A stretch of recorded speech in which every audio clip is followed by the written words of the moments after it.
Let's take about 4 or 5 minutes with Pete. Here.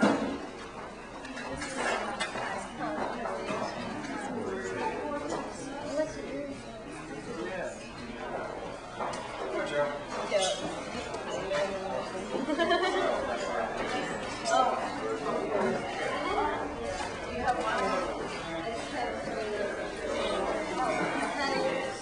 The second poet that Igneus is featuring tonight is again another old friend and a native of Morgantown, or lives in Morgantown, native of West Virginia. And many years ago, I think it must be 12 years or so ago, Edna and I, and at that time I think we had Al and Sophie, some chickens, a dog or two, and we're headed out to Ohio, to Athens County, Ohio, and I think primarily grow reefer.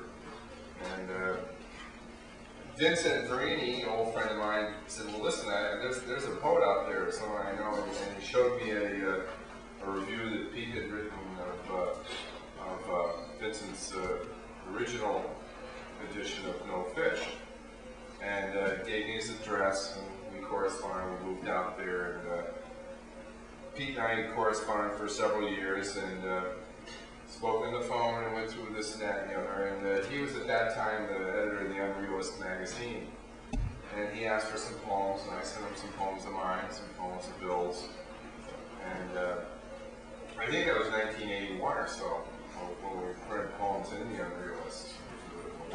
And right to this day, I go back and look at the Unrealist, and there's some wonderful poetry of Joe Barrett's and Bernazzi's and Sarah Tiz and all kinds of really fine work.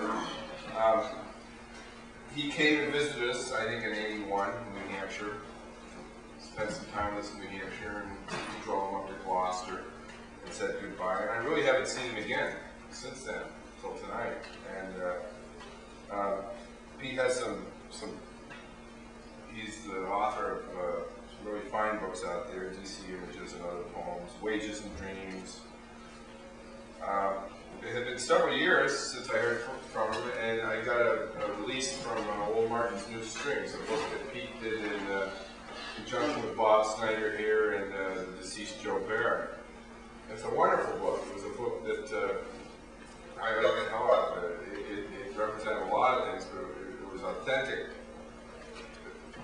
folk voices of the region, but it was much more than that. It was also a book that was very much like music. It was very much like a jam between 3 writers. And to me, it was a big step that 3 creative egos could get together and work on a project together and come out with something of this quality. It was a great book. I've reviewed the book, but waiting for it to get printed.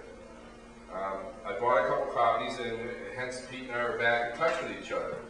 At the time, I was telling him when I was headed in the direction to do with Wally's book, and he said, "Wow, I've got a manuscript I've been sitting on for 10, 12 years, and maybe I'll send it along and take a look." And it was a wonderful manuscript. It ended up being, obviously this book that we're bringing tonight out, the day the 80s began. I think that the day the 80s began is a really fine book that, again, is a process of distillation, and it's also an example of the help I've had. I know that when I had Bill's book and Pete's book ready to go, we started shopping around typesetting and so forth, and what I found out was that Pete had a better connection out there. So he has worked hard and furious with me over the last 3 or 4 months to not just typeset his book, but to typeset Billy's book. And I think it's part of the cooperative spirit that we're all trying to deal with. I think that Pete's coming east now. He's reading tonight, and then Pete, Bob, Vincent, myself, Wally, and Bill Kevin are all going to Portland on Tuesday as a group to read at the Cafe No. Oh, great. And He's also had some poems published with Joe Torre in Lift magazine here, so it's not the first time that he's come into this area. But I'm not sure, is this the first time we've read in this area? It is. Okay, well, with that, I'd like to introduce Peter Laska.